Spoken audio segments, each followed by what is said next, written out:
29 जनवरी। इतना अनजान कोई कैसे हो सकता है। प्रेरितों 26:15। प्रभु तू कौन है।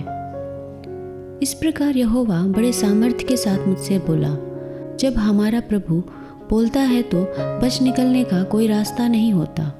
वह हमेशा ही अपने अधिकार का इस्तेमाल करते हुए और हमारी समझ को अपने काबू में करते हुए आता है।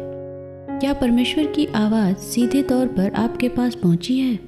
अगर वह पहुंची है तो उस आत्मीय आग्रह को जान लेने में आप भूल नहीं करेंगे जिससे वह आपसे बात करेगी। जिस भाषा को आप सबसे अच्छी तरह जानते हैं, परमेश्वर आपसे उसी भाषा में बात करता है।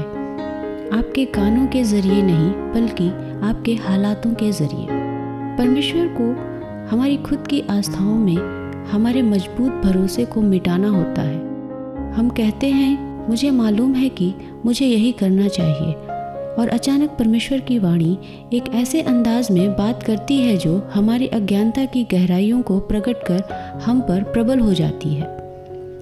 जिस तरह से हम उसकी सेवा करने का फैसला करते हैं, उसी में हम उसके बारे में अपनी अज्ञानता दर्शा देते हैं।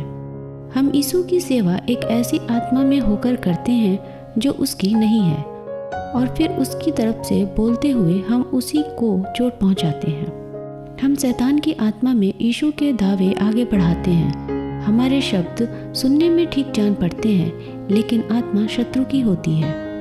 उसने मुड़कर उनको डांटा और कहा, तुम नहीं जानते कि तुम कैसी आत्मा के हो। पहला कुरिन्थियों के अध्याय 13 में उस आत्मा का वर्णन है जो हमारे प्रभु के पीछे चलने वाले लोगों में है। क्या अपने ही ढंग से एक जोश भरे इरादे से उसकी सेवा करते हुए मैं यीशु को सताता रहा हूँ? अगर मैं ऐसा महसूस करता हूँ कि मैंने अपना फ़र्ज़ पूरा किया है, लेकिन अगर ऐसा करते हुए मैंने फिर भी उसे चोट पहुँचाई है, तो मैं पक्के तौर पर जान लूँ कि वह मेरा फ़र्ज़ नहीं था। मेरा अपना तरीका एक नम्र और शांत आत्मा को नहीं, बल्कि सिर्फ आत्मसंतोष की आत्मा को बढ़ाना होगा। हम पहले से ही ऐसी सोच बना लेते हैं कि जो कुछ दिलचस्प नहीं है वही करना हमारा कर्तव्य है। क्या यह हमारे प्रभु के आत्मा से ज़रा भी मेल खाता है? हे मेरे परमेश्वर, मैं तेरी इच्छा पूरी करने से प्रसन्न होता हूँ।